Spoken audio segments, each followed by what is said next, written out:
Good evening, comrades. Very welcome to our third session in our series, Why Marx?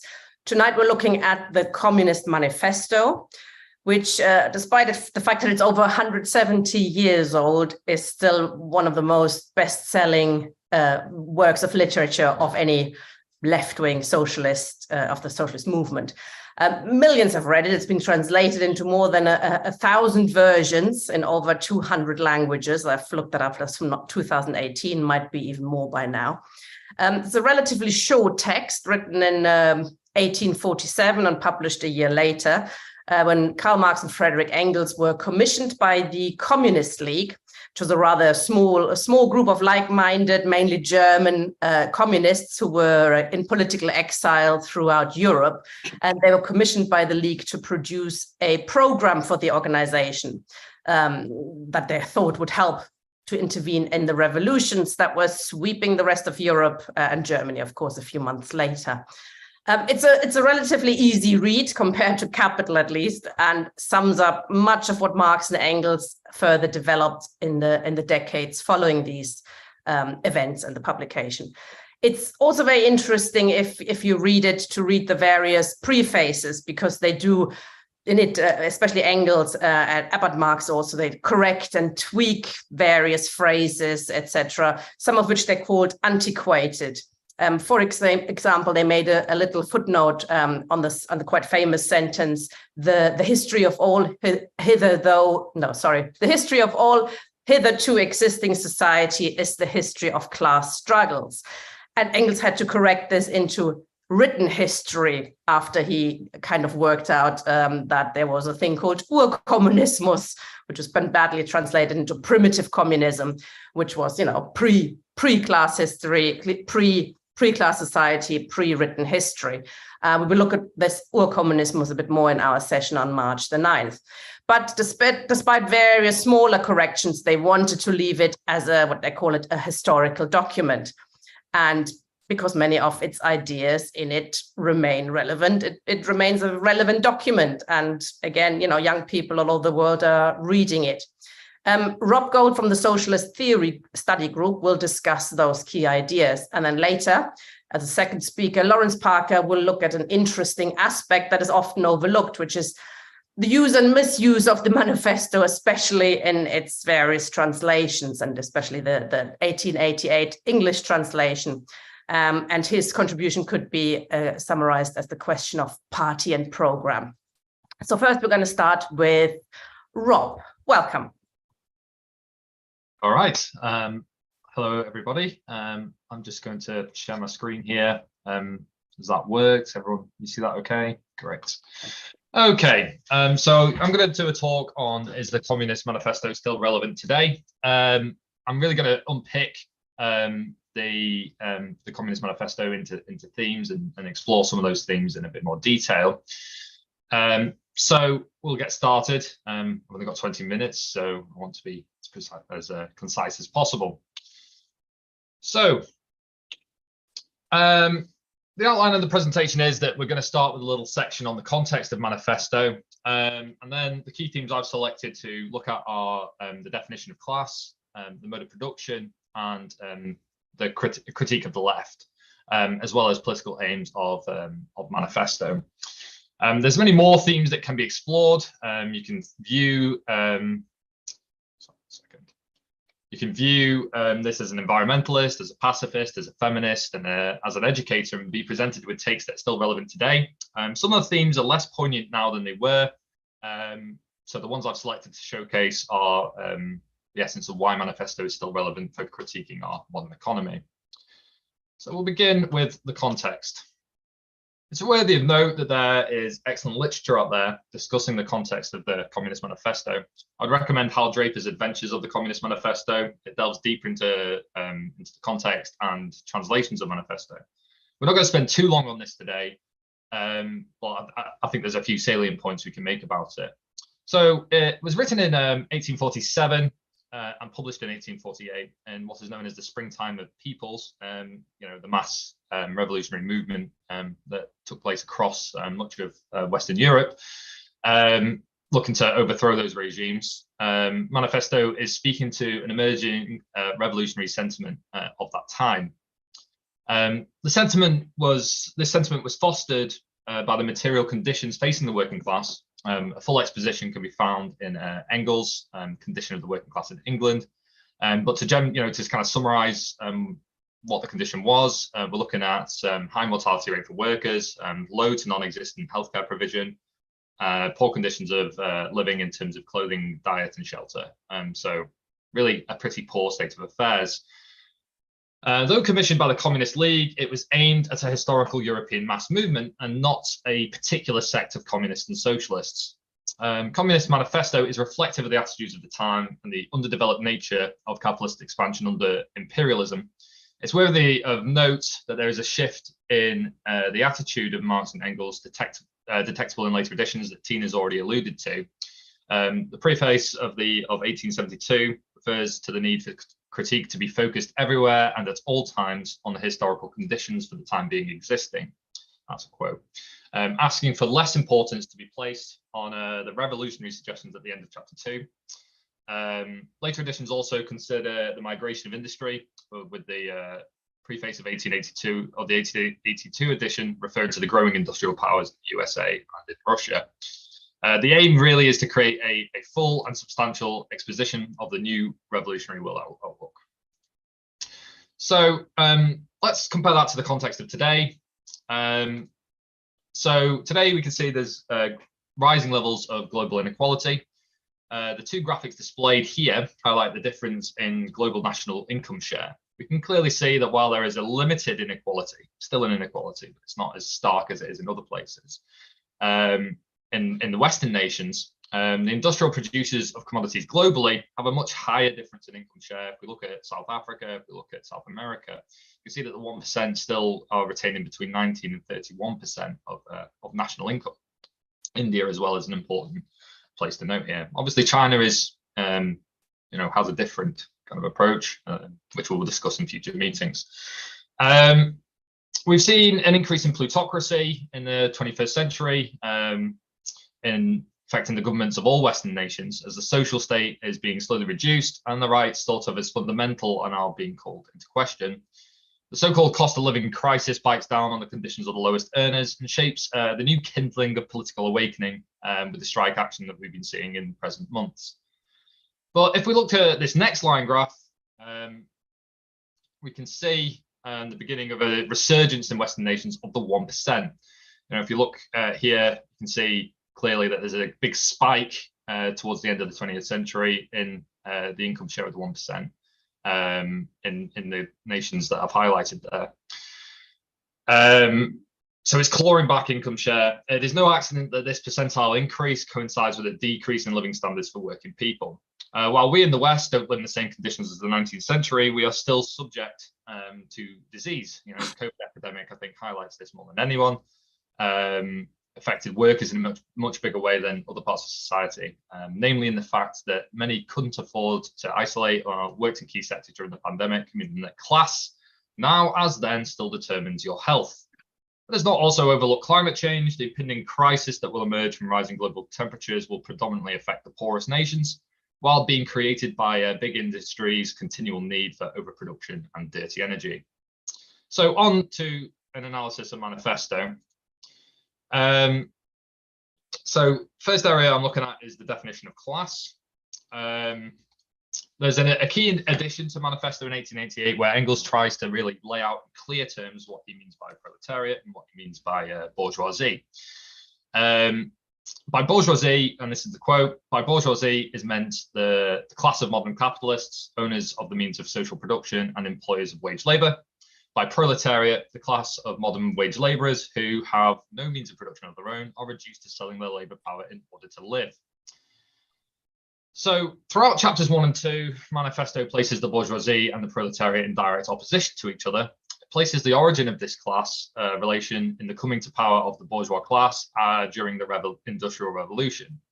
A quote that sums it up would be the bourgeoisie has at last, since the establishment of modern industry and of the world market, conquered for itself in the modern representative state exclusive political sway.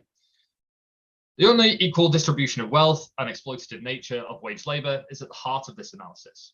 The relationship is subject to constant change as the bourgeoisie continually alter and develop the means of production and creates uncertainty and agitation in the proletariat as their working conditions come under threat by new developments. There is also comment on what they term the lumpen proletariat. This is people who are scrapped from useful employment and become involved in criminality and are completely impoverished. So these are kind of some important class definitions from Manifesto.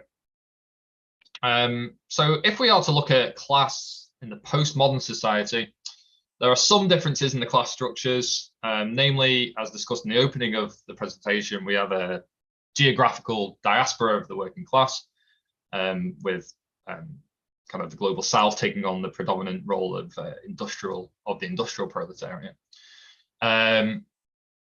So industrial class relations have spread worldwide, with the developing world now showing the starkest contrasts in class referred to in Manifesto.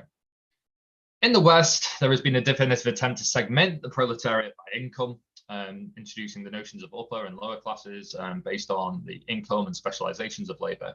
The diagram here represents the way the current class system is presented to us. See the colored labels applied to different forms of income and brackets of that income. On top of this, we have identity being drawn on new lines, so class is no longer the default position of identity. Race, gender, sexuality, it makes it more difficult for us to identify with fellow members of what we could consider the old proletariat. And this really places sections of the working class in opposition to each other.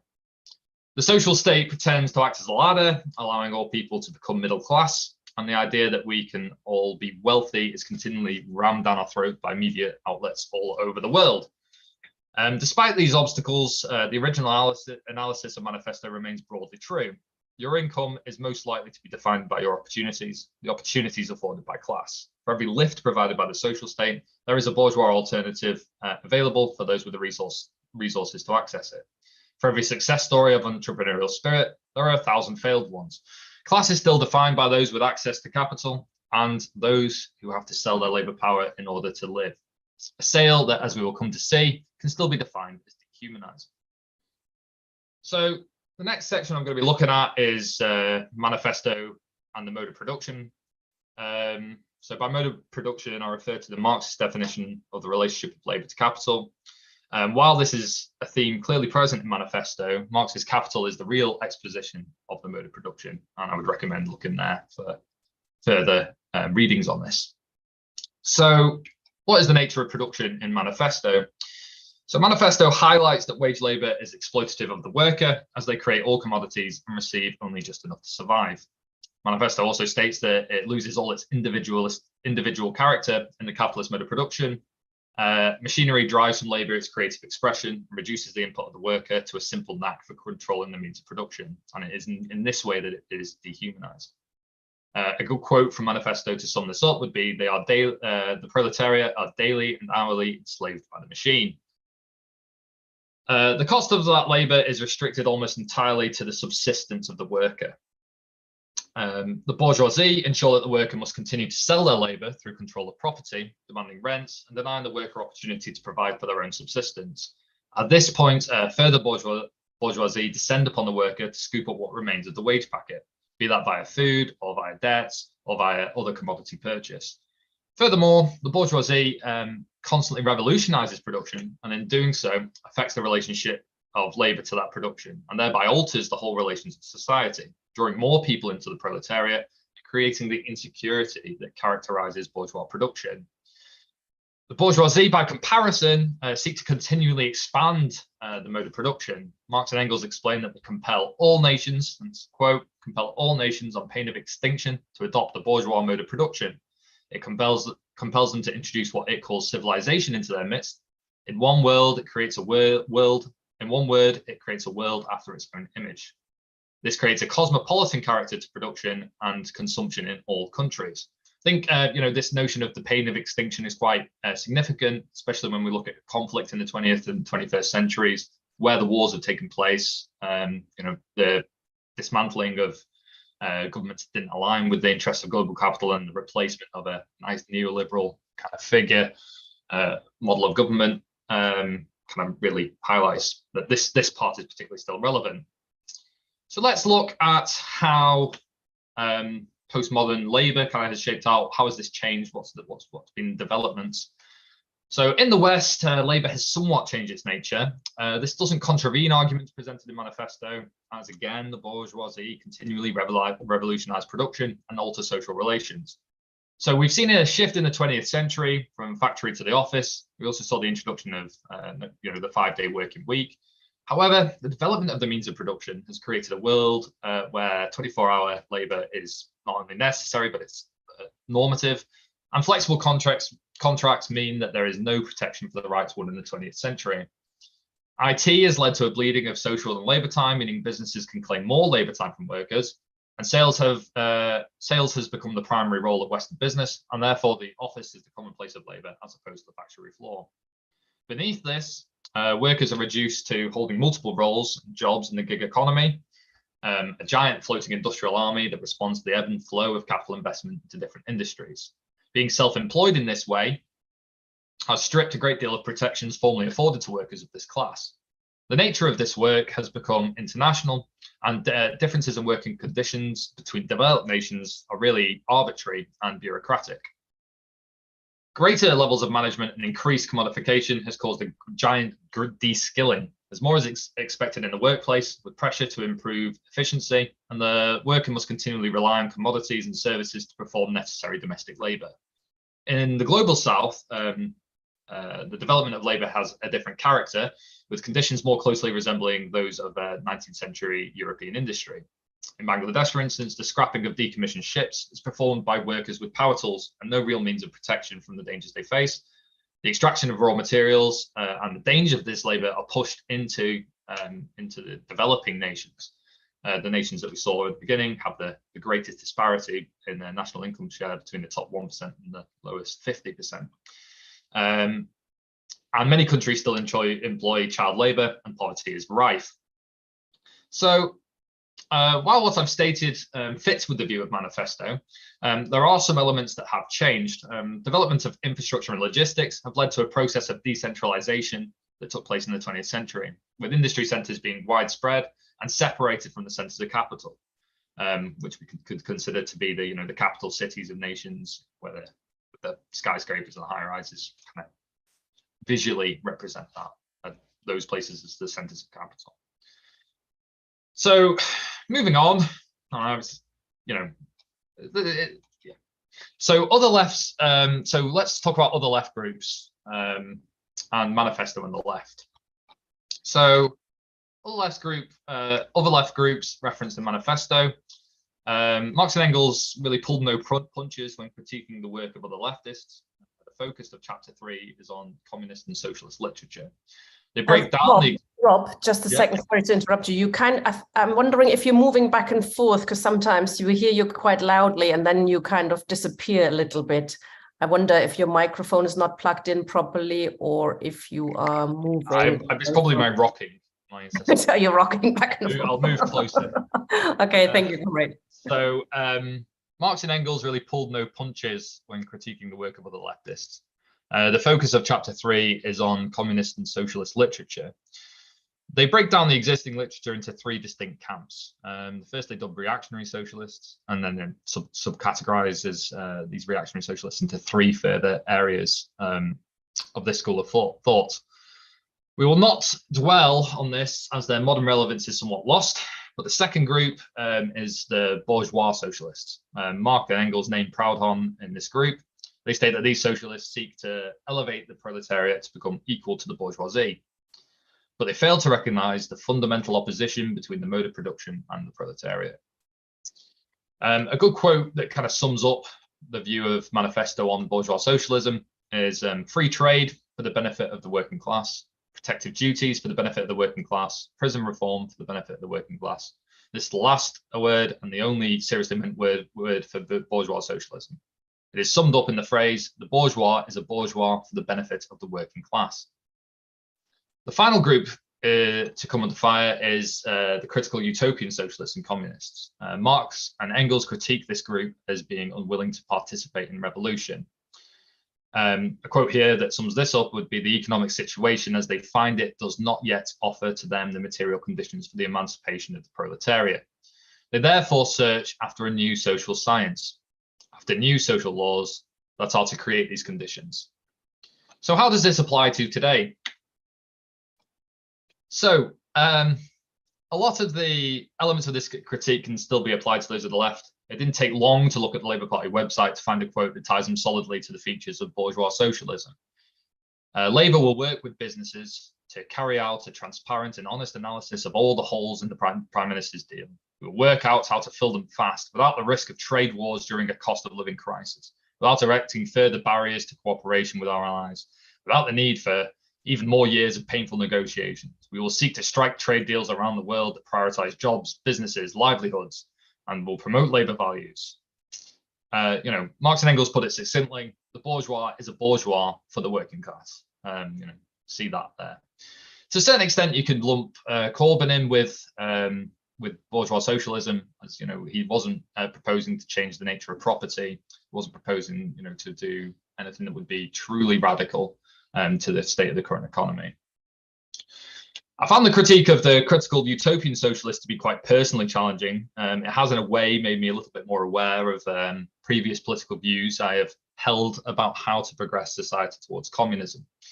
They are dismissed as failed revolutionaries who have devolved into mere reactionary sects that hold fast by the original views of their masters, in opposition to the historical development of the proletariat. There is some saving grace here, as it is stated that socialist and communist publications of this nature do contain a necessary critical element. They attack every principle of existing society and can prove to create valuable materials for the enlightenment of the working class. So in that, even if you have at times in your leftist career held by these kind of notions, you can still work towards intellectual enlightenment. But the revolution, the key difference would be the revolutionary tendency in literature of this nature. So next we come on to the political aims of Manifesto. So it attempts to start to lay out the start of revolutionary society in a number of ways. As mentioned at the beginning, Manifesto seek to guide revolutionary movements to creating the communist society. At the end of chapter 2, which I've kind of already dismissed, but we'll cover it anyway, you see a clear 10-point plan of how a society should proceed. I'm not going to list them all. That would be laborious for you and for me, but include highlights. So some of the highlights are the abolition of private property, graduated income tax, removal of inheritance rights, a national bank that has exclusive monopoly, and an end to gold and silver currency, nationalization of communication and transport, universal right to work, universal education, as well as a more even spread of combined industry and the restoration of waste land. These measures were somewhat dismissed in 1871 as deserving no special attention and subject to change depending on historical conditions. There was a real international thrust in what they wanted to achieve from Manifesto. Marx and Engels here sought to end the exploitation of one nation by another. And it's clear they also wanted to do this without making despotic inroads into the lives of the proletariat. So they didn't really want to set up some kind of all-powerful dictatorship. So their aim was elevating the proletariat to be the ruling class and to ensure that they could have subsistence without exploitation. They saw this as being achievable through uniting and enlightening the proletariat and then having a revolution. So there was a degree in the modern state, there is a degree of materialization of some of these aims. Of the aims of Manifesto, a few have been carried into the state model. We have a graduated income tax. We have universal education. Child labour has been ended in the Western model, mostly. We have nationalised services and land held for the public by the state. We have an ensured support for the unemployed through job seekers allowance and disability benefit. A lot of these state reforms came through in the 20th century and were hard won by the political action of the proletariat. This corresponds to the graph that I looked at the beginning, the line graph, which shows a clear dip in the income percentile of the top 1% from the 1920s onwards. But then answer me this, of these reforms, how many have evaded a bastardization by the state? Income tax is flaunted by those earning the most and those in positions of power. Education is a bourgeois institution with a focus on developing the entrepreneurial skill of the next generation and institutionalizing young people to follow orders blindly. Child labor, while disappeared mostly from the economic West, is still prevalent in the global South. A cobalt mining child in the DRC is still born into below subsistence labor, and the products of this labor we carry in our pockets for our own entertainment. The nationalized services, such as the NHS, are being eroded from under us, and public land is hawked off to the highest bidder for property development. Unemployment benefit has been tightened and squeezed to such a degree that there is a widespread reliance on food banks for the subsistence of the lumpen proletariat and proletariat alike. The question emerges, how much of these reforms were done to support the working class? Or was the real aim the suppression of revolutionary spirit? And now all alternative models of production have been subsumed, we are to return to business as usual for the capitalist class, the expropriation of wealth and the return to full exploitation. So to conclude, Manifesto has a great conclusion. It's been quoted a number of times. I'm going to go over it again anyway. In short, the communists everywhere support every revolutionary movement against the existing social and political order of things. In all these movements, they bring to the front as the leading question in each, the property question, no matter what its degree of development at the time. Finally, they labor everywhere for the union and agreement of the democratic parties of all countries. And the communists disdain to conceal their views and aims. They openly declare that their ends can be attained only by the forcible overthrow of all existing social conditions. Let the ruling classes tremble at a communistic revolution. The proletarians have nothing to lose but their chains. They have a world to win. The historical conditions of the proletariat have changed. The landscape we are faced with is altered. But with this in mind, there are some sections of Manifesto that have lost their relevance to modern society. Marx and Engels knew that and said as much with the changing relations of labor. The diaspora of proletariat has changed what can be achieved in a single continent, but the critique remains valid. From definitions of class to political aims of communists, there are lessons for us in this text. We must continue to analyze our society through the lens of Communist Manifesto and address the imbalance we are faced with. Addressing the issue of property remains a prominent area of struggle, and we must remain vigilant to those who would attempt to suppress our revolutionary spirit. We must at all times be working towards a fairer world. Thank you. Thank you very much, Rob. Very interesting points. I think you emphasized the relevance, what's still relevant compared to 170 years ago. We're still in capitalism, we still have a working class and a bourgeoisie, etc., etc. There's going to be some things that no doubt some comrades will disagree with, and we'll have some time for debate later. Should also stress that we have a separate section on the working class, and if there still is a working class, and we'll be delving into that more in 2 weeks' time. Some people might also disagree with the analysis of the Labour Party as one of those organizations, but it was certainly an interesting outline. Thank you very much.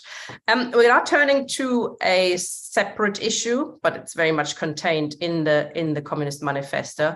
And if like me, and lots of you have been involved in the Labour Party over the last few years during the Corbyn period, you will probably have come across some smart left Labourite who's told you that Marx and Engels explicitly argued that communists should never try to build an organization based on Marxist principles, communist principles.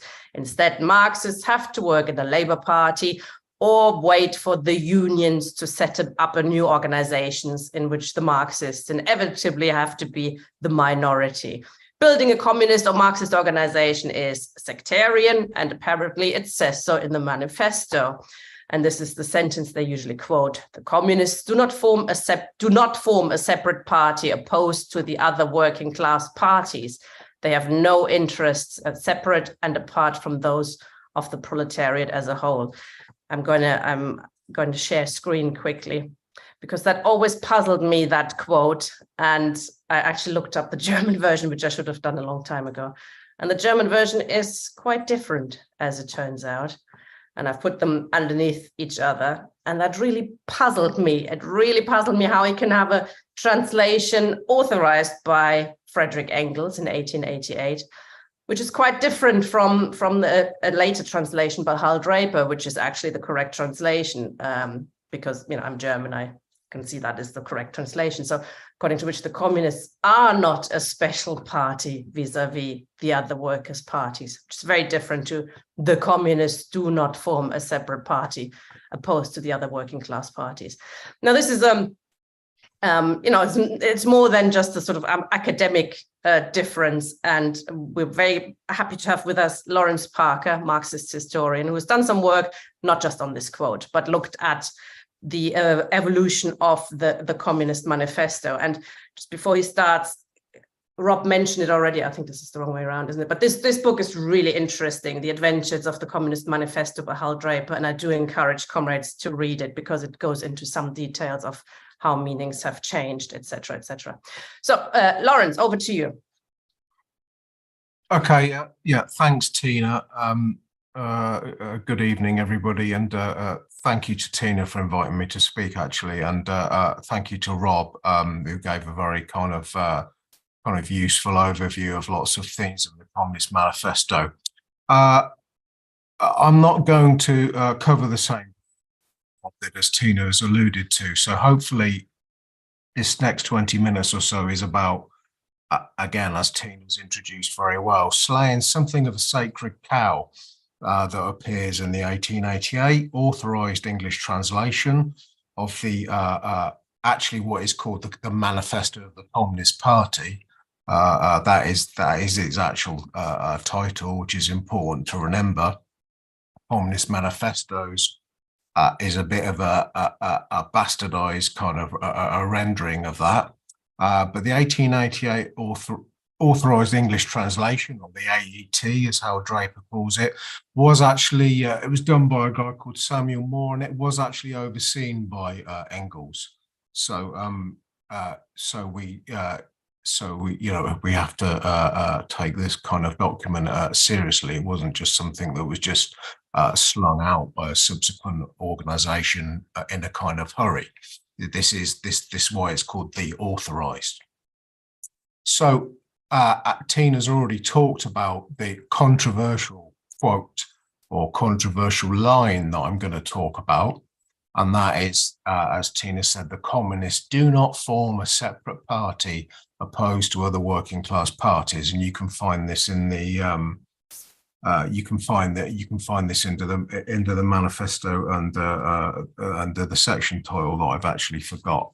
But anyway, so this was, as I said, this came out in 1888, and again, as Tina has said quite rightly, a lot has been made of this kind of little sentence.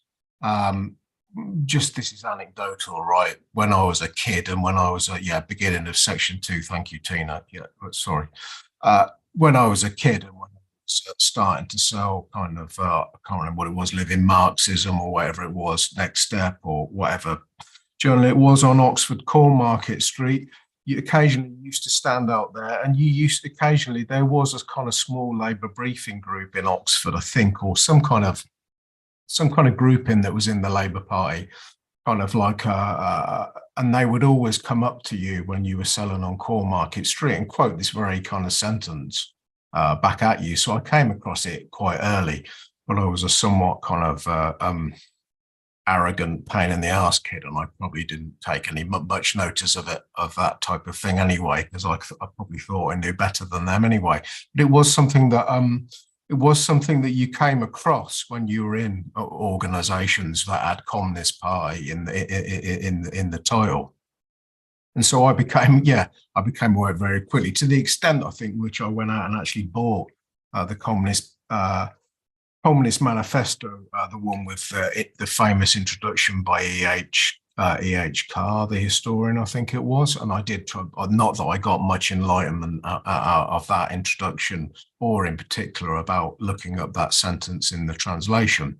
But as I say, a lot has been made of this very little sentence, and in the particular, though, we have to trace this kind of back really, and say where why this keeps recurring, why this argument keeps recurring. I'm going to have to cut short some of this outline, but it's basically that it comes from the Labour Party.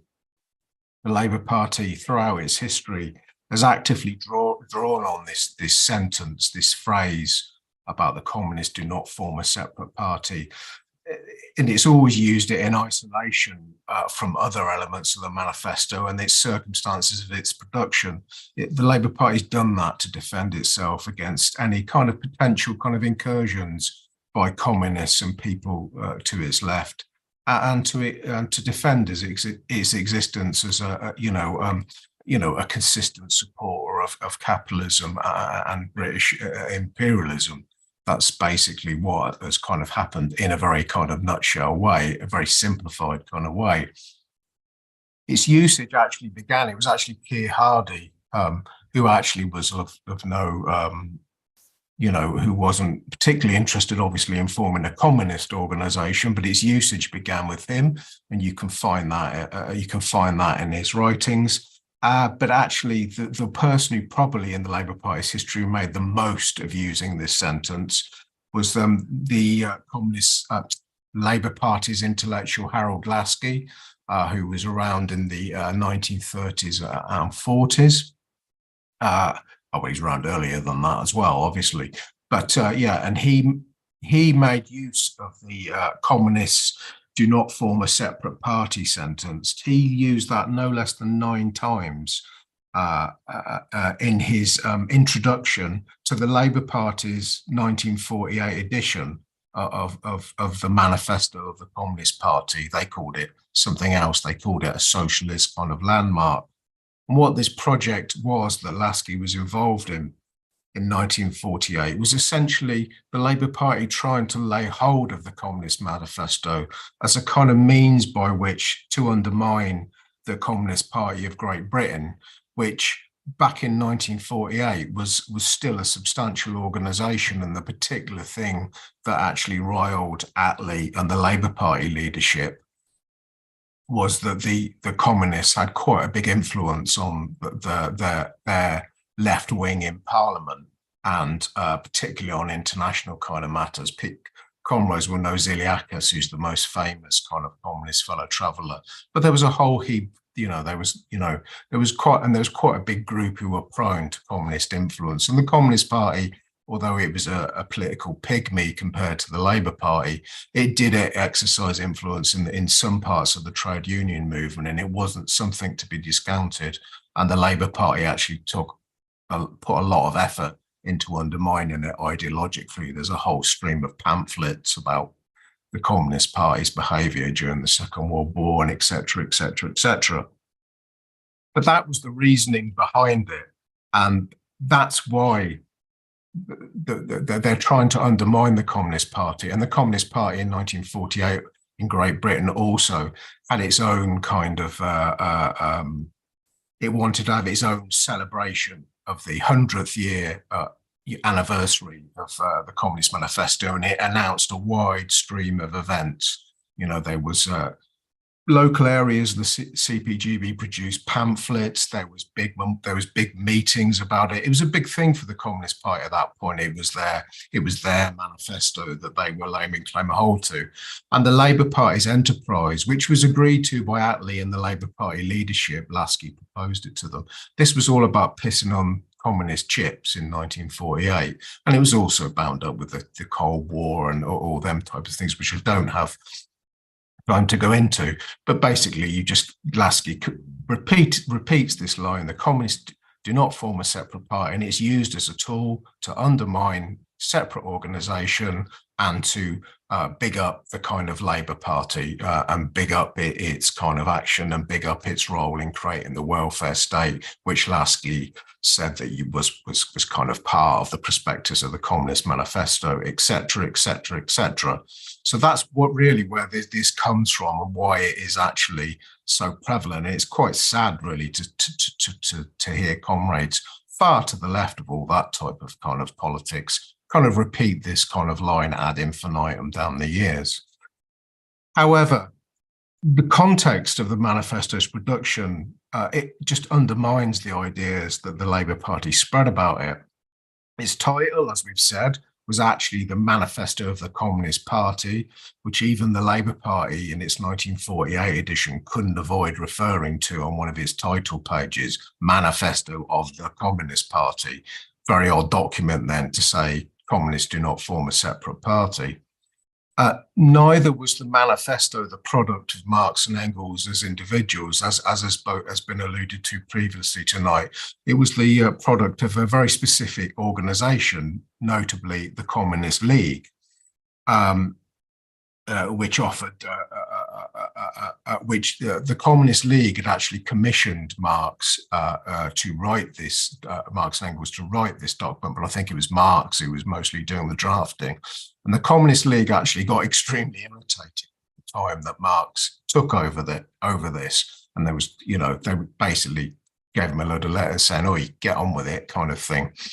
So that is, so it's the product of the Communist League. Now, the Communist League wasn't as Soviet scholars subsequently try to portray it, although I have to say the Soviet scholars are generally much better than Labour Party scholars, mostly because they had all the documents in Moscow. So whatever, the books that the Soviet scholars did produce are of interest and still relevant, and you can still go back to them today and see interesting things in them and very good, good scholarship in them. But their problem was that they were always trying to do the opposite to the Labour Party and hammer the Communist League into the type of, try and portray it as a kind of over-centralized, militarized kind of organization. Obviously, the Communist Party of the Soviet Union had become by the time these Soviet scholars were writing about it. But nevertheless, even though the Communist League wasn't like the Communist Party of the Soviet Union in any way, it was the product of a specific, particular communist organization that existed in space and time. It wasn't a nothing. They organized themselves in some ways. Monty Johnson, the CPGB scholar who wrote very interestingly on this and is well worth reading on this, as well as Draper, he kind of said that the Communist League was more like a kind of proto kind of party. And I think that's a reasonable kind of way of putting it. But all of this rather militates against the idea that that there's this timeless principle that communists never form a separate organization, because it's just not true. It's just not true. It's not pertinent to the circumstances of how the manifesto actually came about. So moving rapidly on, Draper, as we've said, takes issue with the specific sentence of the manifesto that Lasky, Keir Hardie, and so many others on the left have made such a big meal out of. The communists do not form a separate party opposed to other working class party. As Tina's talked about, Draper retranslates this sentence from the 1848 German edition of the manifesto, and he translates this into the much softer formulation. The communists are not a special party vis-a-vis the other workers' parties. And what Draper argued about these translations, he argued that the English translation of 1888, the sentence, he said it makes 3 tactical errors in translation, conveying a plainly misleading idea to most readers. Because as Draper says, for was it really true that the communists did not oppose other tendencies? Of course they did oppose them. That is, they argued their opposing views, and the original does not really aim to deny this. And Rob's already given you the kind of synopsis of of course, like Marx and Engels were arguing against other working class socialists in the manifesto. So this whole idea that, they don't, you're not separate, you don't oppose them, is not really in terms of the manifesto. But Draper also questioned why the English translation had changed the German original, "the communists are not," to "the communists do not form."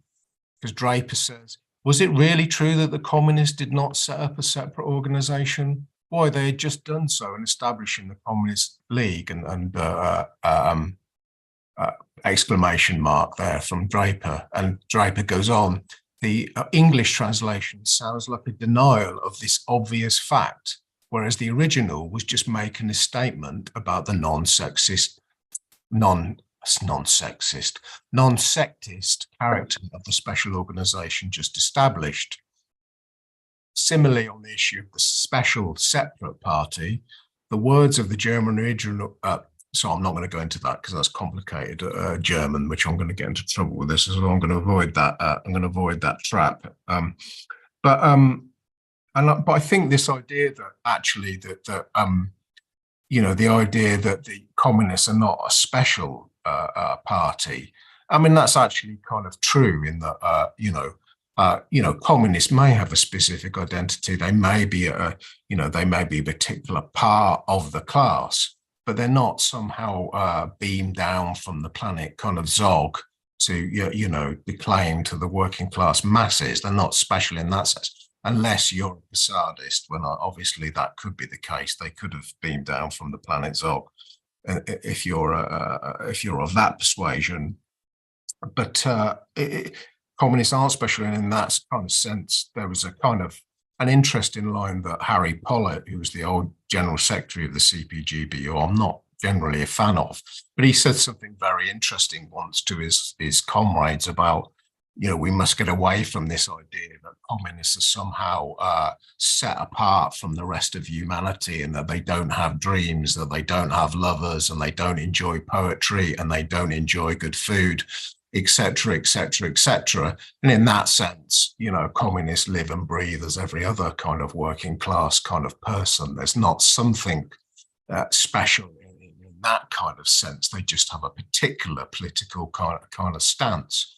And so, you know, we have to be careful about what these kind of ideas kind of lead to. But basically, the main kind of thing as far as Engels is concerned, because we must be very careful talking about Engels' kind of role in the 1888 translation. You know, I think we have to be a little bit careful of, because Draper says quite boldly that this is a mistranslation. I don't think that Frederick Engels would have seen it as any such thing, actually. I think Engels would have seen it as a product of the 1848 manifesto, and the fact that they did not want to be seen to be sectarian towards the Chartists. The Communist League in the UK, Harney and Ernest Jones, they were on the left wing of the Chartist movement. To some extent, Chartism was their organisation, an organisation that one wing was armed, organised for the militant prosecution of working class kind of politics. To some extent, they saw it as their party, and the Communist Manifesto is it does not want to be seen as a sectarian, because if you had an organisation like the Chartists, if that organisation was transposed into the UK now, I personally wouldn't be too kind of hung up on being in a separate organisation if that type of thing that was going on. However, it's worthwhile remembering that, you know, the Communist League, although it broke up not long after this, people were still you know, Harney and Jones maintained their membership of the Communist kind of League. So that is really why I think when Engels would have been looking back to 1848 and looking at the Communist Manifesto, I don't think he'd have seen it as a mistranslation. I just think he would have seen it as a product of the contingent circumstances of the time. What Engels or Marx were not trying to do with the Communist Manifesto, they weren't laying down like a timeless recipe of principles for people to start arguing about, you know, hundreds of years later. I don't think the manifesto of the Communist Party was a programmatic document that was contingent in its time. They wouldn't. That to me is the method of kind of bourgeois kind of scholars, is just to take Communist Manifesto or the Introduction to the Critique of Political Economy and use that in isolation, and just to say, well, that's Marxism. Then the Communist Manifesto doesn't exhaust Marxism, and it should be used in a very kind of particular type of way. Also, as well, Engels, just to make this doubly clear, that Engels wasn't an advocate of this idea of communists do not form a separate party in all circumstances. Engels actually supported a split of the what he called the irreconcilable leftists in the French Workers' Party in 1882, and he actually applauded them leaving the people who'd sold out and who were going to the right, and Engels actually applauds them. You can read this in the collected writings of Engels' collected writings. He actually applauded the leftists being in a minority with the correct program. So clearly, different kind of circumstances created a different thing. The French Socialist Party as a whole wasn't to be treated as something akin to the kind of Chartists. This is the last point now. You'll be glad to know that I'm going to wind this up. But if you want an idea of what happens to people who get involved in the Labour Party without a specific socialist or communist organisation, the type of people that would tend to be inclined to make use of that sentence, the communists do not form a separate party, I would just say, look around you at the Labour left, which I was in the Labour Party until quite recently, but the history of the left of the Labour Party, and to some extent the trade union movement, it's full of individuals, networks and journals who continually move to the right.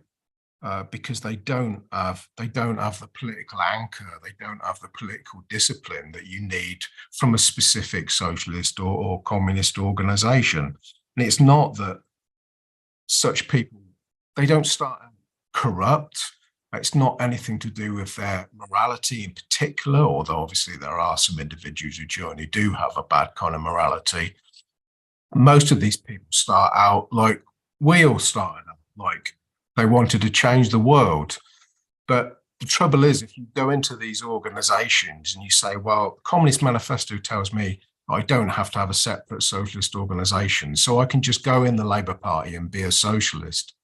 But the evidence of like history and the reason why we see people continually backsliding, continually going to the right, continually falling prey to all sorts of bourgeois ideas and kind of influence, is because they don't have that sheet anchor of having like a specific socialist or communist organization. And that is the kind of point to make. And so to me, this is the kind of salient lesson of why the idea that Marx and Engels were somehow against us forming our own specific organizations as socialists. It's not just a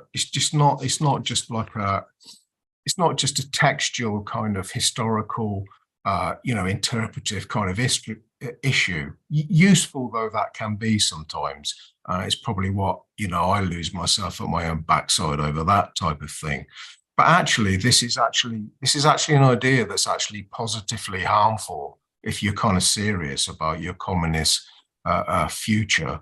And so that's why I would argue. But as I say, don't take my word for it on any of this stuff. Read the relevant literature, read Draper, read Ryazanov, who's this kind of Soviet scholar who also wrote very kind of pungently on this, and read the people who argue in favour. Read Lasky and read Keir Hardie, and make up your own mind. But my mind is pretty made up on this, and I think that you can't defend this argument that communists do not form a separate organisation.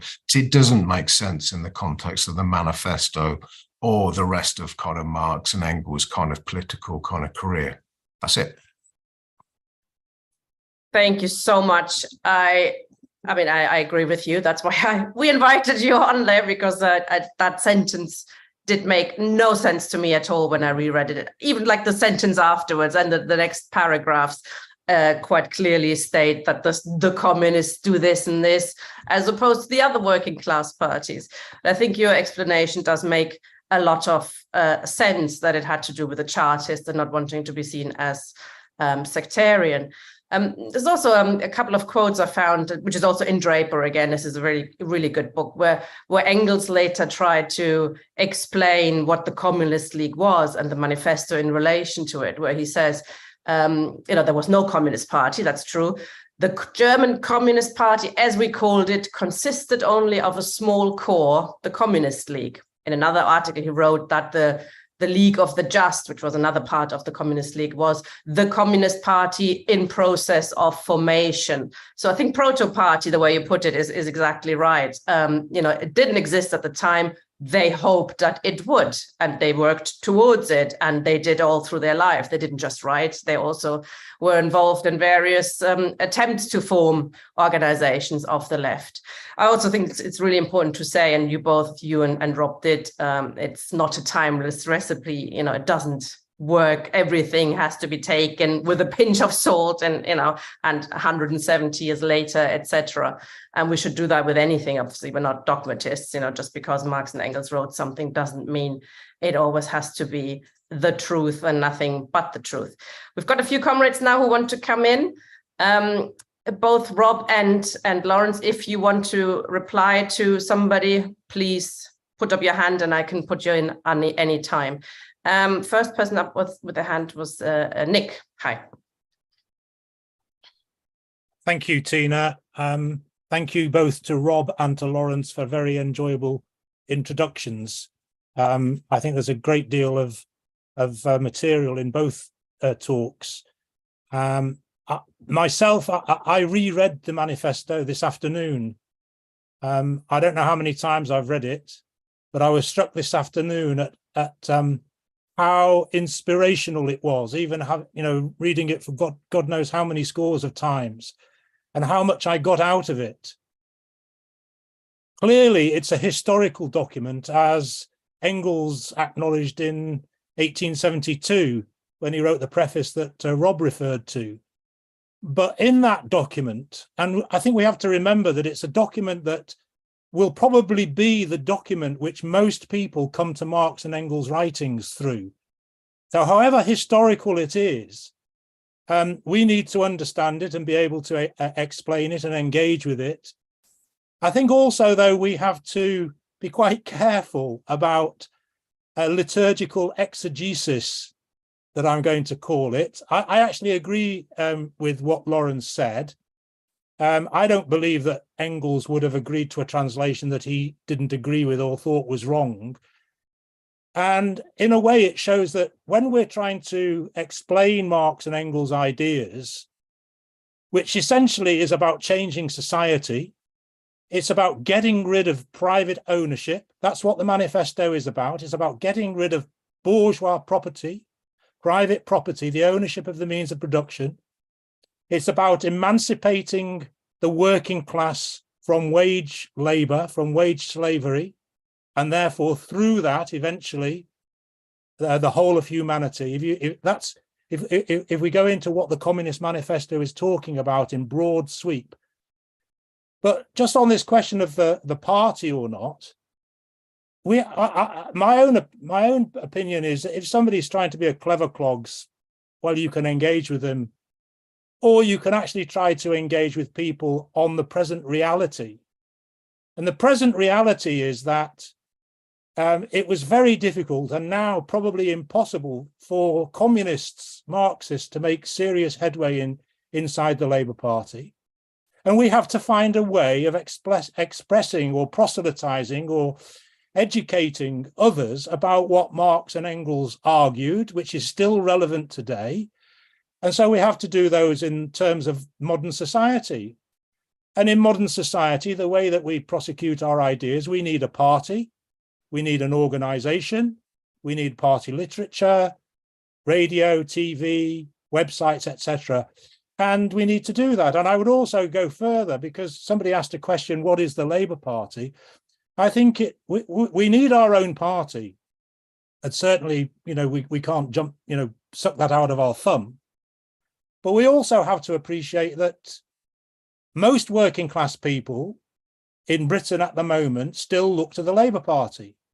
So there is a political battle to be waged against the leaders of the Labour Party, just as Marx and Engels, as Rob explained, waged an intellectual argument against the different types of socialism and communism that existed at the time that the manifesto was written.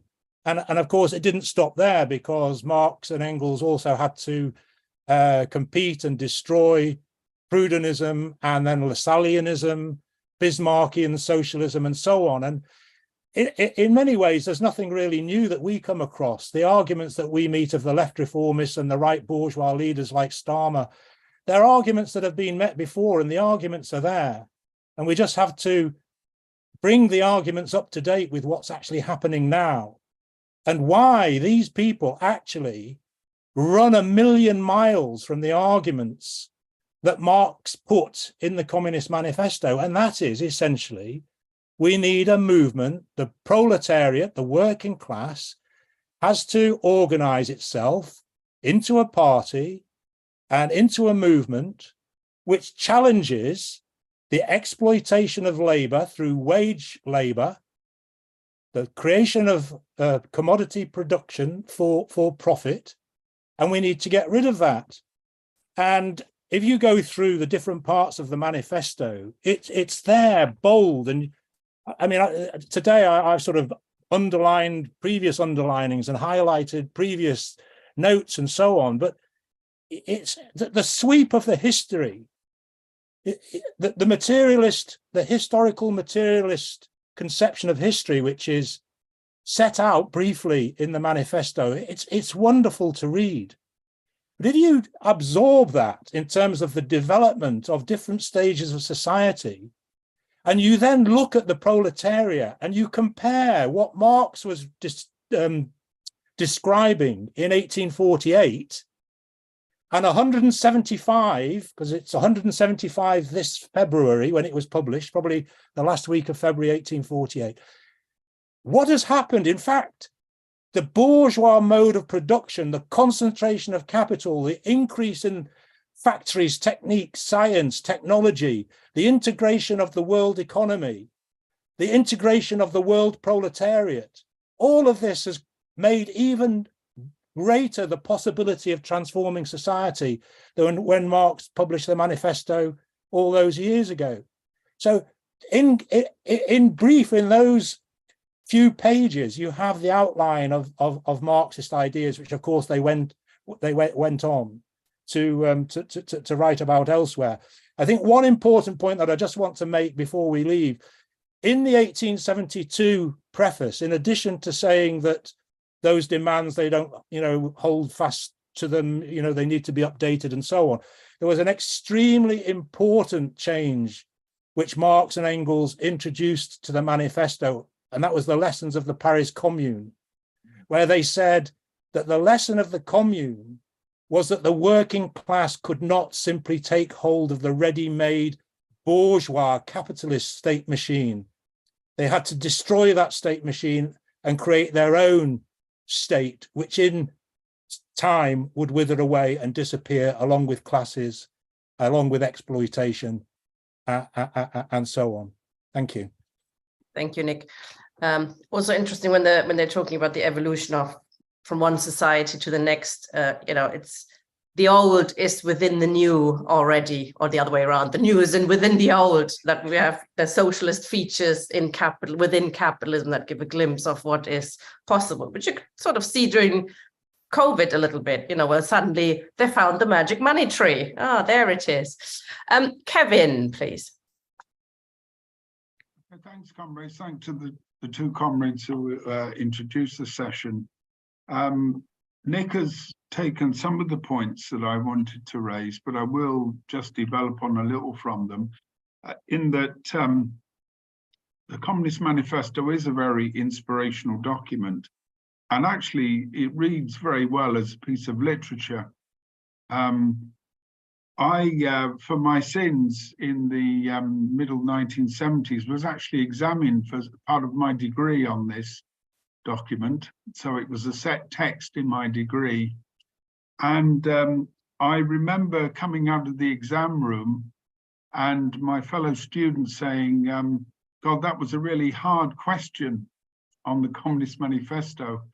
And the difficulty they had was that they had formed a particular view of the Communist Manifesto, largely from A.J.P. Taylor's introduction, not E.H. Carr's or Gareth Stedman Jones, which was to really sort of turn it into a sort of rigid, quite Soviet-style document. And what I think the document did, and again, bearing in mind the historical context, was it did really point towards the future at a time when very few other people could see beyond both the immediate and indeed the past, because a lot of the socialist tendencies that Marx and Engels are attacking are actually quite backward looking.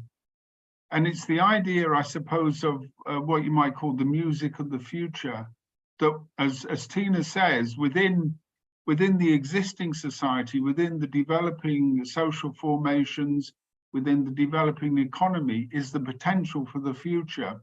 Now, that's clearly Hegelian. And I think, again, the way that if you read this document without some understanding of the type of philosophical background, the ideas of the contradictions and the immanence within the document can sometimes be lost. But it's, I suppose, a critique if you think of some of the original drafts pre the Communist Manifesto, particularly one that Engels got together called Principles of Communism, which were very much in a sort of catechism form. For those of us who were reared as Catholics would be very familiar with that type of form. And what I think is interesting is that the Communist Manifesto doesn't present the future society as some sort of utopian aspiration, some sort of model. It's the idea that the forces that will create that society, both in terms of the way that capitalism is developing and will become more and more socialized, which of course is developed in later prefaces and so on, but also the social force, the proletariat that will carry out the revolution, but above all will deal with the problem that Hegel and indeed other radicals, well, Hegel wasn't particularly a radical, but the young Hegelians had developed on this idea of, you know, the relationship between the individual and society. The universal class would not be the state, it would not be some other class, it would be the proletariat. And that, I think, is the important point within the manifesto, that it looks towards the proletariat. In other words, a universal class that can carry out human emancipation.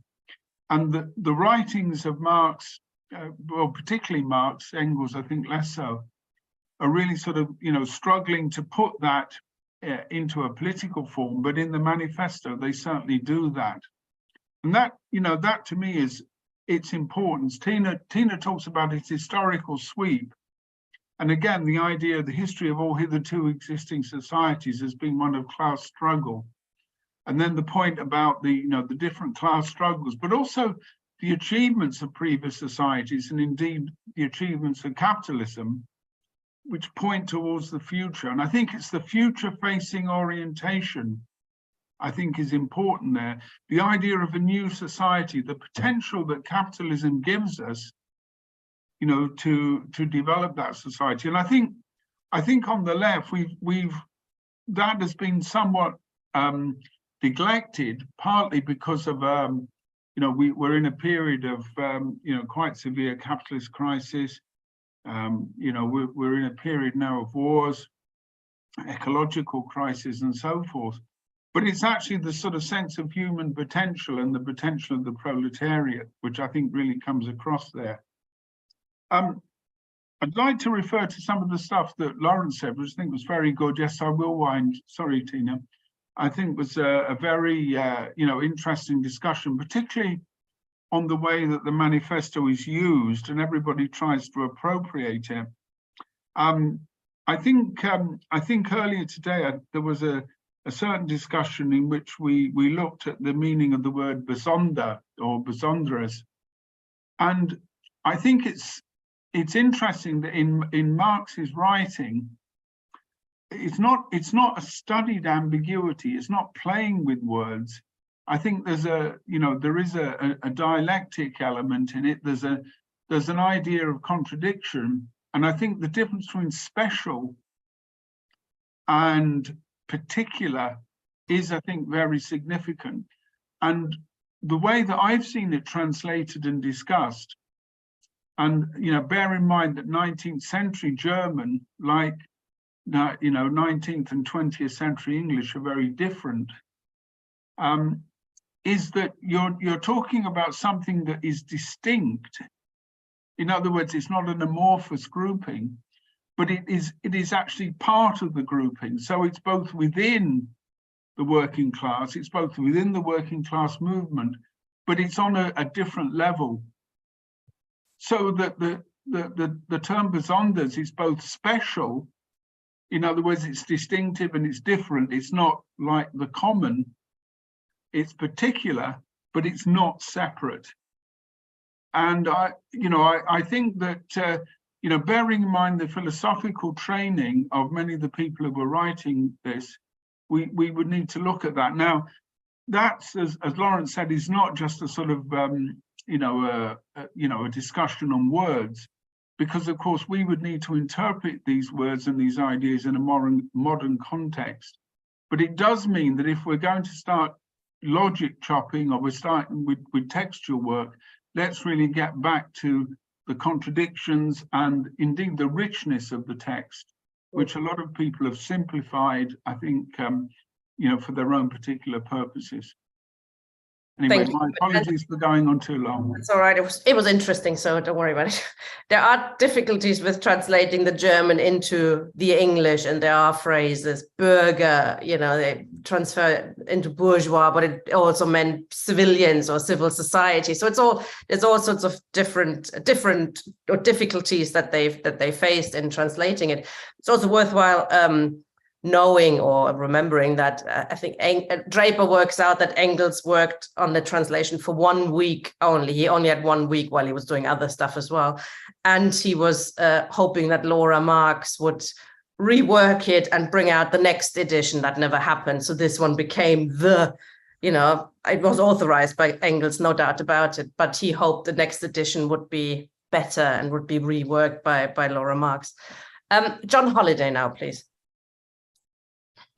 Yes, thanks, Tina, and thanks to both speakers and the contributions so far. I'm not going to say a great deal about the points that Lawrence Parker was making, because I think they apply to all Marx's writings, really. You have to be very careful about what you're reading because of the translation, because of the difficulties of going from one language into another. Also, the difficulties of the context in which they're writing these texts. Censorship, etc. They're not exactly writing in free societies where everything is open to discussion. So they have to be quite careful at times about the language they use. And also, what strikes me is, I think what Kevin was referring to, is the philosophical background's got to be taken into account, but also the way the texts are being used by political organizations since then, the emphasis that's given to different terms. And also the fact that these are historical texts, and they shouldn't be treated as tablets of stone. It's quite possible, I'm not saying in this context that Marx and Engels altered their ideas, but it is, I know they developed, as everybody does, develops their ideas according to the situation, according to latest research. I don't want to go on too much about that, and I'll try and be brief. What I want to get down to is some of the content which I think Rob was referring to in the text, the actual ideas expressed in the Communist Manifesto. I'll just concentrate on one, really. One thing that one particular sentence I think is very relevant today. He talks about the organization of the proletariat or the working class into a class and into a political party. is constantly being disrupted by competition between workers. Now, that strikes to me as particularly relevant and something that has developed since Marx's days, that we take in adequate account of, that we are talking about a working class that develops with capitalism or capital, and in which the working class has not identified itself as a class for itself, for its own emancipation, for its abolition of wage labor, but remains a class for capital. It's in the context of a capitalist situation. And a lot of the working class identify with particular employers, with the particular organization of the work as it exists now, factories, etc. And that is something that's obviously encouraged by capitalists themselves, to constantly divide the workers. So there's that basis on a class for capital, but it's also the case that the workers are divided amongst themselves, and the capitalists will encourage that. You can see it in the current debate about levelling up the North from the South. Should you identify with basically the capitalists of the North, the Northern powerhouse, trying to get the workers to identify with one particular faction of capital as against another? And that is a process that's constantly going on. Why I think it's relevant today, and what does concern me, is the passages at the end of the Communist Manifesto, which are basically about the nation state, and the identification. The workers have no country, that the workers are international, and that should be the perspective. Workers of the world unite. That revolutionary slogan that's so particularly important and becomes increasingly important, and you can see it played out today. Workers constantly identifying with their particular nation state, and that waving of flags, getting behind this particular ruling class, getting behind that particular ruling class, which has a devastating effect or impact on the class struggle in itself, that the workers identify with a particular ruling class and therefore compete with the others. Now, obviously, that has a context we're facing now with the situation in Ukraine between Russia and that. But it's something that's constantly developing in our modern world, that the working class has not developed an independent voice and tends to identify with its own ruling class and gets pulled behind the interests of the ruling class, and are constantly being used by that ruling class to maintain their own order, but also to conduct conflicts with other capitalists, with particularly in this context with competitive capitalists within the nation state. So I just want to emphasize that point. I think it's a point that's not been emphasized enough when we're looking at the Communist Manifesto, that internationalist perspective that is present throughout the Communist Manifesto, and of course is very relevant today. As it was in the run-up to the First World War, of course, which split the Second International, when suddenly, they had all these declarations were internationalists, and then boom, everybody supported their own bourgeoisie. Quite right, John. Steve Freeman now, please. There we go. Sorry. Thank you. I unmute myself. I'm already unmuted, I think it says here. Sorry, comrades.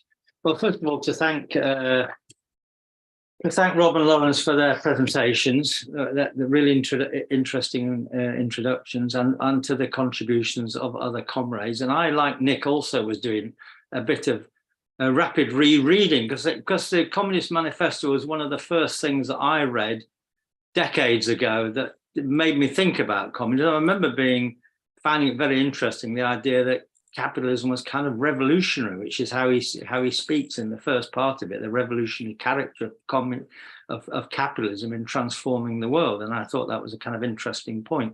But I never really read the prefaces. So today I was looking at the prefaces, and there's some kind of interesting material in there. So that was a bit I'd missed out. But I want to approach it more not from the question of the party question, but from the program question. Now, I think last week the battle lines were drawn or redrawn thanks to the contribution of Luke Pickrell, and it's interesting. I find some of that in one of the prefaces, between what I would call Republican communism and anarcho-communism. So I thought, as I was reading it today, let's find out if there's any Republicanism in the Communist Manifesto and if there's any evidence of anarcho-communism in it. Well, as you look through it, there it certainly is. I was reminded, the difference, of course, is that the Republican communists believe we need a democratic republic to proceed towards communism. They need to get rid of the existing state. That's the key thing. Whereas anarcho-communism would either blow it up or just ignore it. And of course, I then noted that the 1882 first Russian edition of the Communist Manifesto was translated by Bakunin, of all people. Bakunin, of course, was an anarchist, and anarchists in those days considered themselves to be communists, just a different type of communist. And so when you then look towards the bit on critical utopian socialism and communism, page 71, he starts to talk about Saint-Simon, Fourier and Owen, all examples of what I would call anarcho-communism, utopian communism. And Marx and the manifesto says they are violently opposed to all political action on the part of the working class. Such action, according to them, can only result from blind unbelief in the new gospel of anarcho-communist utopia.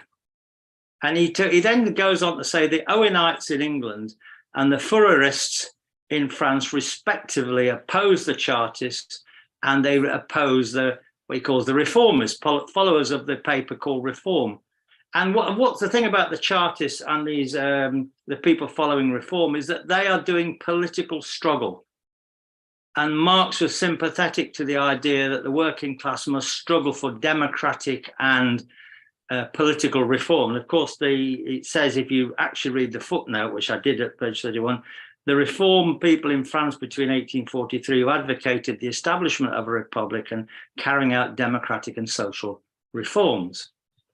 But still, we can find that trend.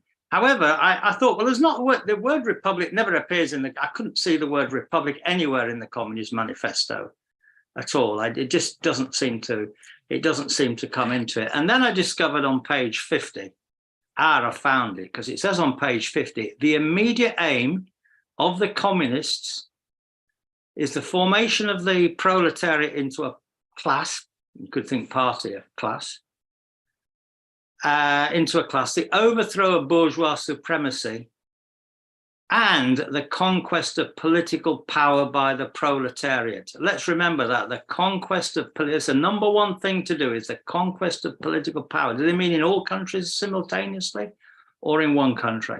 So I'm thinking about this, thinking, well, what's the link there? So I thought, well, the link there is in the demands of the Communist Party in Germany, which I think Tina mentioned in 1848. So if we can go to there, it starts, proletarians of all countries unite.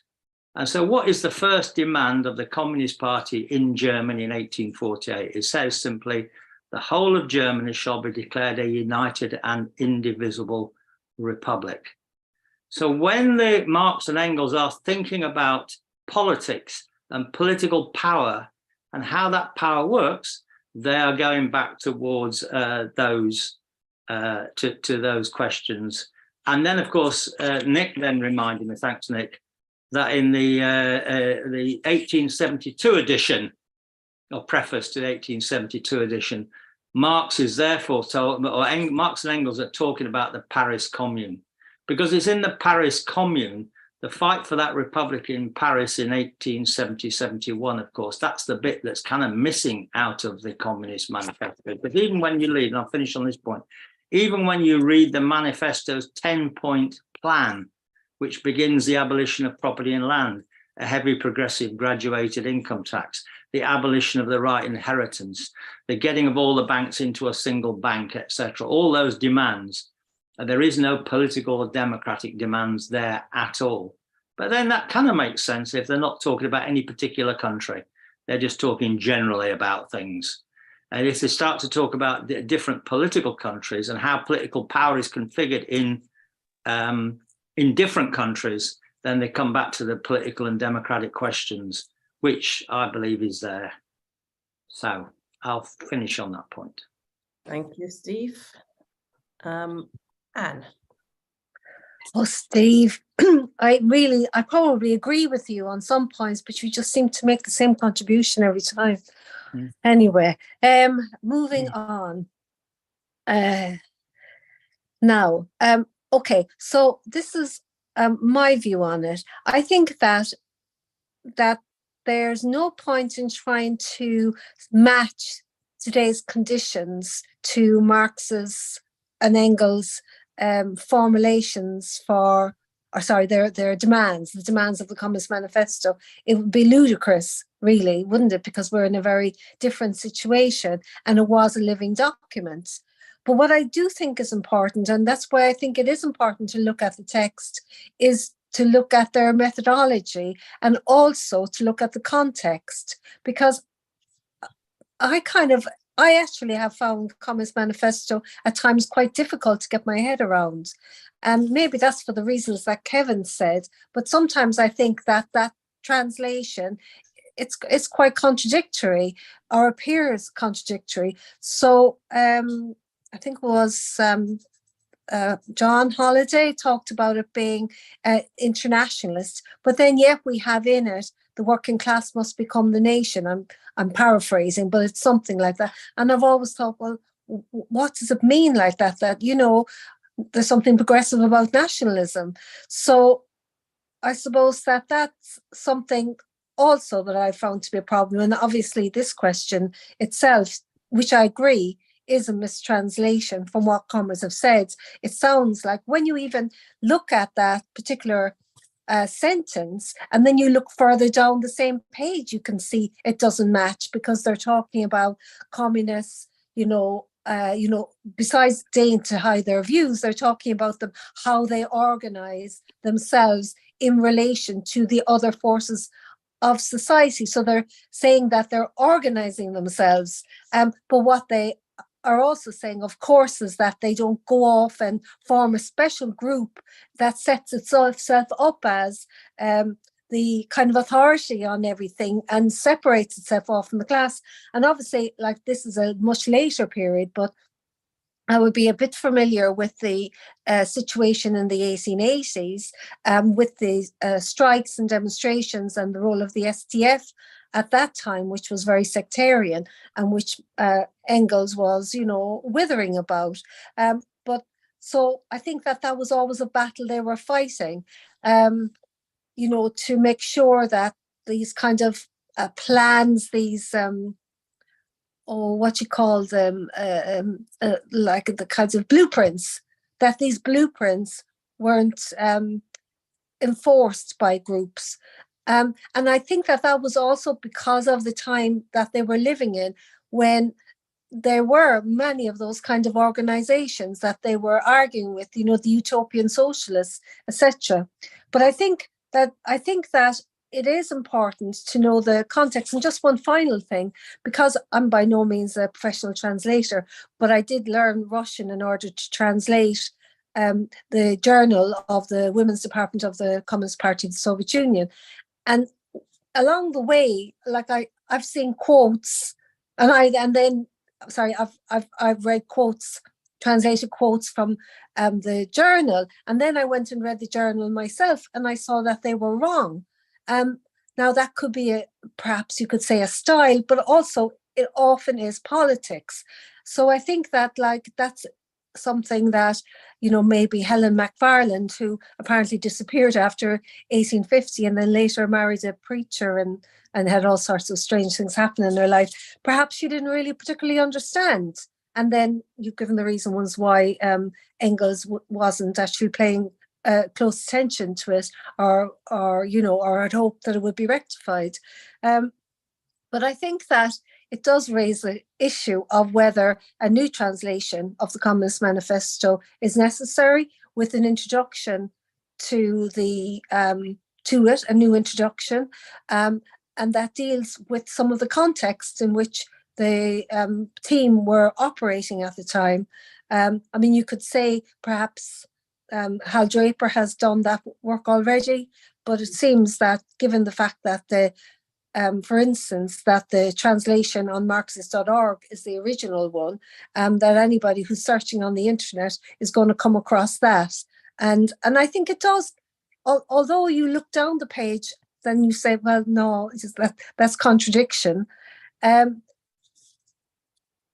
the same time, it does stand out, you know. Anyway, so like excellent presentations, and thank you, in particular Lawrence, because I thought that was like very clear argumentation to show the problem with the current translation. Thanks. Rob and Lawrence both want to come in briefly. We do try to finish by 9, though, remember. Okay, Rob first, please. Yeah, I'd just like to kind of come back on what Steve said there and something of what Anne said. I think if you go into Manifesto with a intention of finding something, you can find it. It is that kind of document. It is short. It deals in broad strokes. So I think, you know, in a way that's a kind of a flawed way to approach Manifesto. I think what I tried to do in my presentation was to look at Manifesto and kind of approach it, trying to be as kind of open-minded to what the text itself is saying as possible. And I would say that there are notions of definitely a unification of democratic movements in Manifesto. There is a quote. I don't have it to hand. It is in my preparatory notes. I was trying to draft through it, and then my camera did what it did. There is some allusion to Republican communism in there if you're looking for it, and there is allusion to anarcho-communism there if you're looking for it. So I would say that method of approaching this text is flawed in a sense.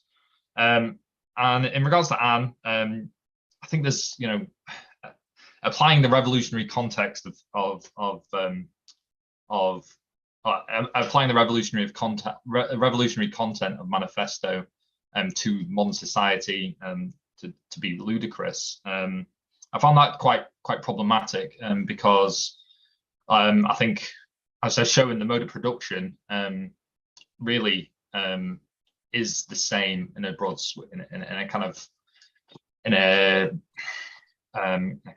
a broad way. You know, we still have, you know, and Capital, reading Capital definitely shows that, you know, we still have the same relation of labor and capital, although it is transformed. That relationship is continuously transformed, but the fundamentals of the relationship remain the same.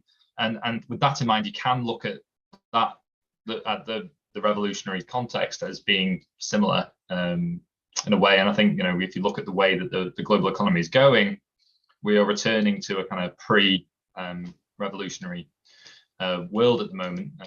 You know, the increase of the 1%, the income share of the 1%, I think demonstrates that you know, now that the kind of spectre of communism appears to be defeated, capitalist class are using that opportunity to again increase exploitation and expropriation. And it's also worth remembering that in the industrial world, in the global south and in developing nations, the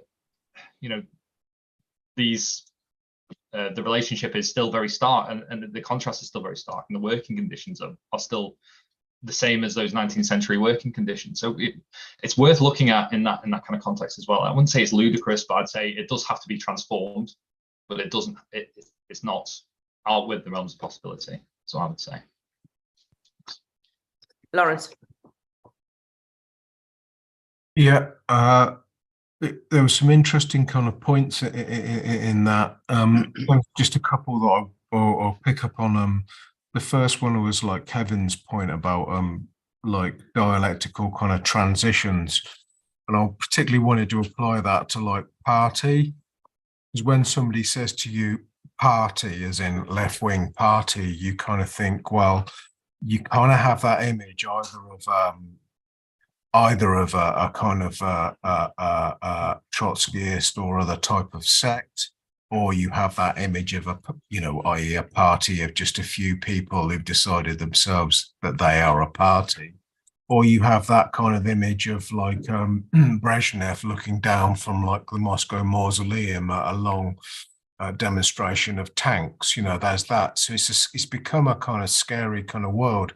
But party means part. It means part of the class.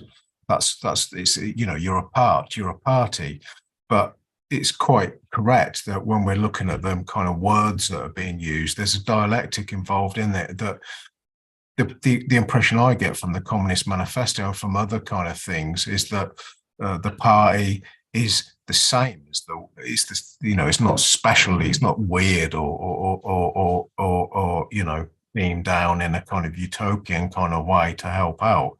It's none of those kinds of things. But it's the same. It's the same, but it's also different. And that's the kind of thing. And sometimes people, that dialectical kind of logic that obviously Marx took on from kind of Hegel, which I'm probably explaining very badly, that idea that something can be one thing and another at the same time.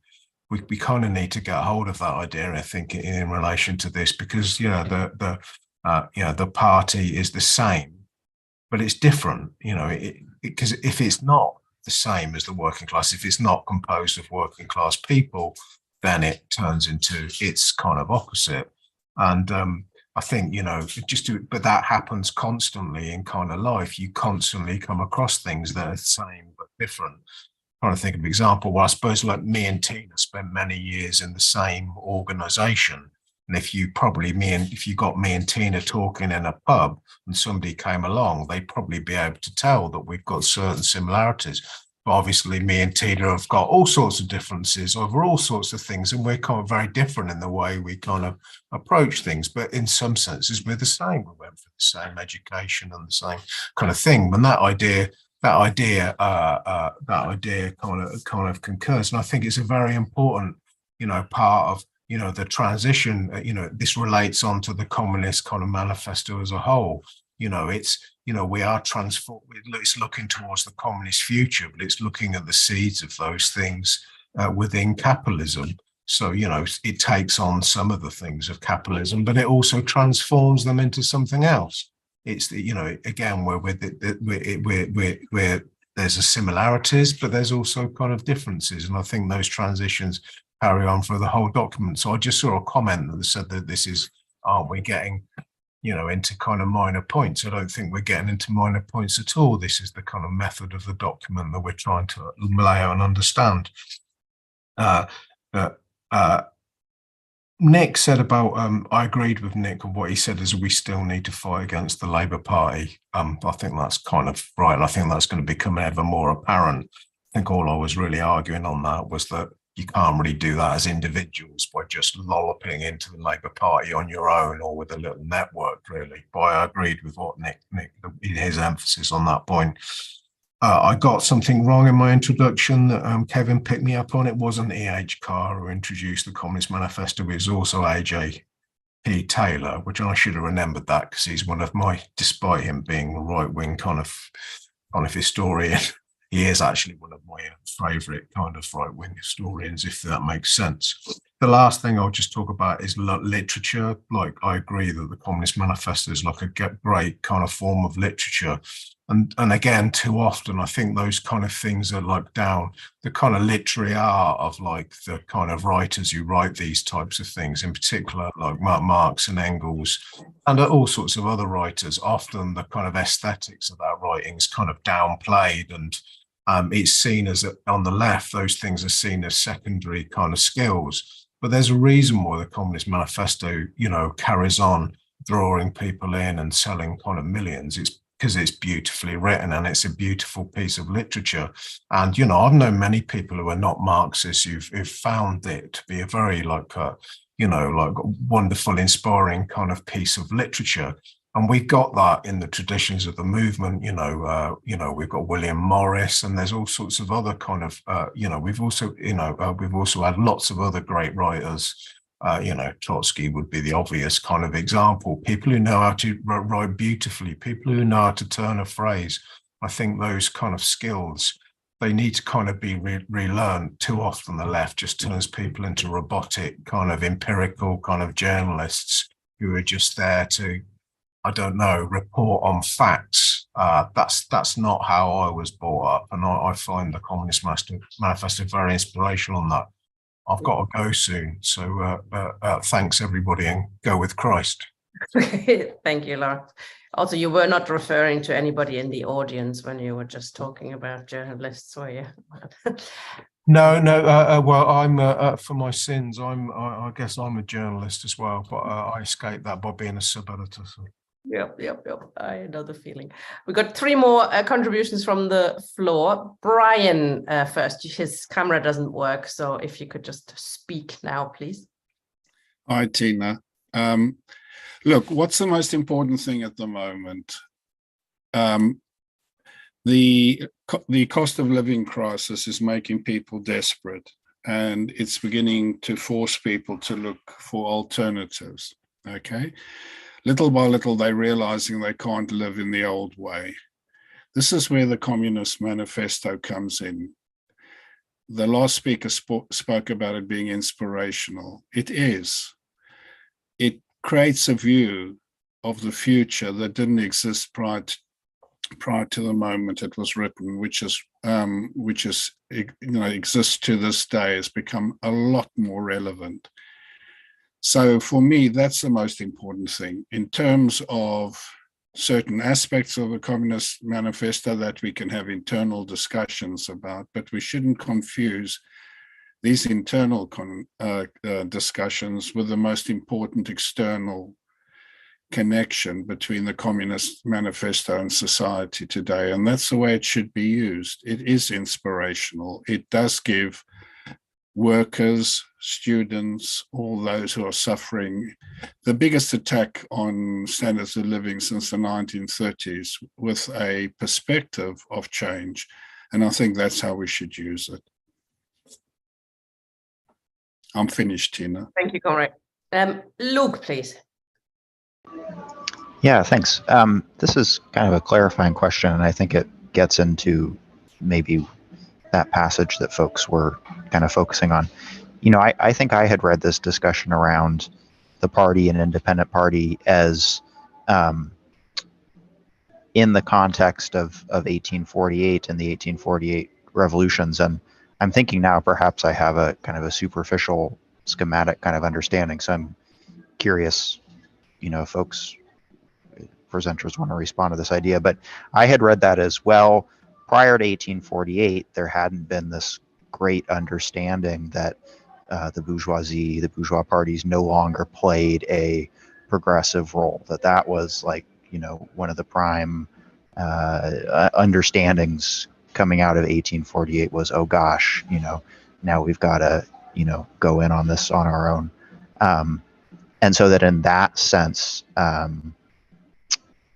that represented that there was kind of that moment of realization after the document had been written, and that it represented a thought that folks had prior to then engaging in the revolutions and learning a lesson. And then that then will lead me to say, or to think sometimes of this kind of pithy little slogan of, oh, well, you know, the lessons of 1848 haven't been learned. So, you know, whenever socialists, however, support the Labor Party or they support the Democrats here in the United States, you know, they're not learning the lessons of 1848, which is that, you know, the bourgeoisie are no friend of democracy or no progressive democratic force. So just, I'm reevaluating that, but curious, you know, if what folks think about that. Thank you.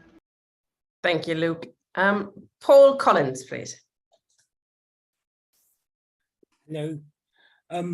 When I first read the manifesto, I was about 17, and at the time, I couldn't see how it was relevant.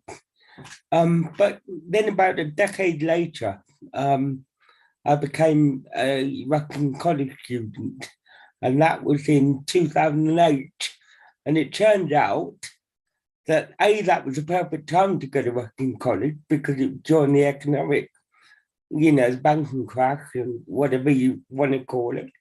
And you could actually see when I had a discussion with my economic tutor, and I told him what I thought of it in the induction week. when he asked me why it was, I thought it was irrelevant. I realised that I couldn't answer. So he said, read it again. So I did. And while all that was going on, I could finally see why it was relevant and why it is still relevant today. But that is the only full text of Marx I have actually read. I've read bits of Marx from other texts, but it's a bit here, a bit there, and that sort of thing. I must admit, I do find the discussion about the translation absolutely fascinating. Did they mean this? Did they mean that? I like that discussion. I don't think my GCSE German would have helped, not at that level anyway. I think Rob made a good point about if you're looking for something, you can find it in there. I agree that is flawed. It's a bit like when somebody takes a Bible verse or two without taking the context of the rest of the book in the Bible. I put that in there for Nick because I know he likes that kind of thing. But I can't. Oh yeah, I thought it was quite good that John made a good point about the censorship. So maybe they, like he said, they did have to maybe reword certain things to get past the censor. I can't actually remember my other point, so I'll stop there. Thanks. Thank you, comrade. We just have one more person with their hand up, Will McMahon. Come on then, Will. You have to be made a panelist. Okay, if you could switch your camera on quickly, that would be great. If anybody else wants to come in, raise your hand now or forever hold your peace. Okay, Hi, I'll be really, really quick. I mean, my thought about the manifesto, I hadn't read it for ages, actually. My thought about it was that it's at one and the same time a really historically situated piece that I don't really think you can probably get your head around unless you've looked at the history of what was going on around it. And at the same time, it was massively futuristic in some of what it was writing. So it kind of had both elements in it. It's quite backward in parts, because if you look at the discussion about it, Marx talks about the barbarian countries as opposed to the civilized countries. Assumes that it's the working class is male, so there's some stuff that you would want to go, well, maybe not that, yeah. But when it talks about the continually revolutionizing of the production, right? That paragraph where it talks about how revolutionary the bourgeoisie are is fantastic and amazing, and is completely today. If we think what we've been through in the last 30, 40 years, we've been through a revolution. They are still very revolutionary, actually. They've been revolutionizing everybody's lives through how they've changed stuff. So I think it's brilliant because it actually grabs hold of that. But it is as a document dealing with early capitalism, I think, early industrial capitalism. And so when it talks about what it's doing to workers, making them mere attachments of the machine, again, today has some truth, a lot for some people. I mean, this bloody thing, yeah. Lots of us are chained to this one.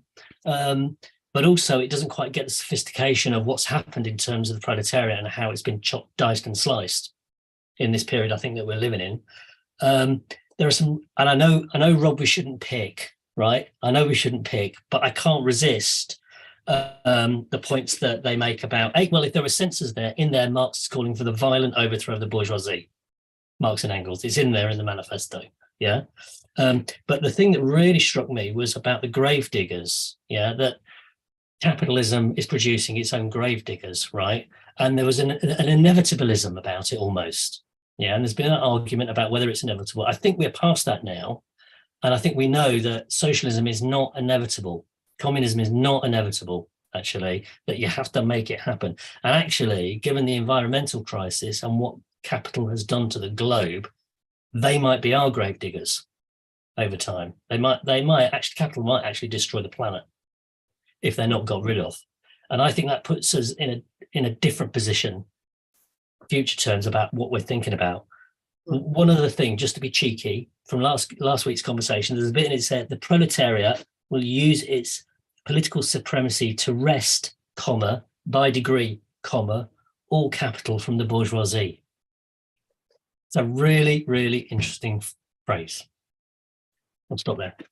Yeah, let's start another discussion now on that phrase, shall we? Cheeky indeed. That opens up all sorts of cans of worms. But it is true, and that refers to something that Brian said earlier. I think it's the Communist Manifesto was one of the first clear ideas in terms of explaining that capitalism created its own gravedigger, and that, you know, the sort of the dialectical materialism, that everything contains within it the seed of its own destruction, and that, you know, it is revolutionizing, but it's also created the working class, and that it's the working class that has to overthrow capitalism. It's not, and this is why this one chapter is talking so much about other left trends, which is very interesting. And some of these trends you can still see, as Rob explained, the philanthropes, the charity mongers, and all of that, appealing to the king or the queen or, you know, the president to just be a bit nicer for those poor people below.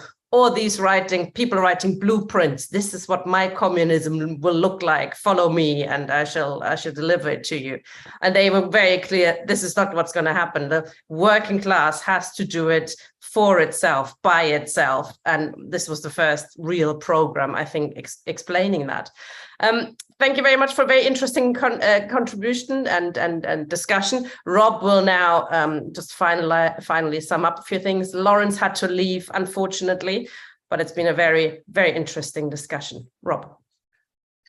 Yeah. So to conclude, we've delved into Manifesto today, and we've had a good look at some of the kind of problematic elements of translation and things, and that, and I would say I wholeheartedly agree with the kind of view of Lawrence on that. I think he's did a really good job of it, exposing that translation and how that phrase has been used and abused throughout the kind of history of the left. So I'm glad that came out in discussion. I'd also like to speak to John's comments about kind of the war angle. And I said at the beginning, you could read Manifesto as a pacifist. You can read it, you can get that reading from it as well, that the destructive force of war and how capital kind of propagates that. So yeah, I mean, we have a limited time to discuss it, and I would recommend all of you, if you haven't read it, and I assume most people who have spoken have read it, because of course, why wouldn't you? It's this seminal text of the left-wing movement. If you haven't read it, read it. It's easy to read. It's beautifully written, and the language, you get Marx and Engels' kind of biting sense of humor in various parts. It keeps you engaged and entertained. So I'll come back onto some of Will's points there about the gravediggers, kind of idea that the inevitability of socialism, and I think that's definitely not what they were. If you look at the critique of the utopian communists and socialists, that's very much what their problem is with them, is that they don't intend to have any impact on the material conditions for the working class. So the distinction of communism from those people, from that branch of political thought, is the materialistic action, that it's not inevitable and it needs all workers to rise up, and you've got nothing to lose but your chains. That it really pushes that historical responsibility onto the working class. So yeah, I think it's been a good discussion, and lots arising from it that we'll bring up in future discussions, hopefully. So great, thanks for the positive comments, everybody, and yeah, hope to do it again next week. Excellent. Yes, you're on again next week, aren't you? Next week, comrades, we're discussing Capital. Slightly more tricky to read than Communist Manifesto. We've published on our website a few bits of literature around Capital. If you don't have time to read all 3 volumes before next week, they are a bit heavy. But there is literature that sums up what's the messages of Capital, and I've just put it in the chat. It does help to read up before coming to a session, I think, having just done it myself. Comrades, thank you very much for joining us tonight. Excellent discussion, and hope to see many of you next week. Good night.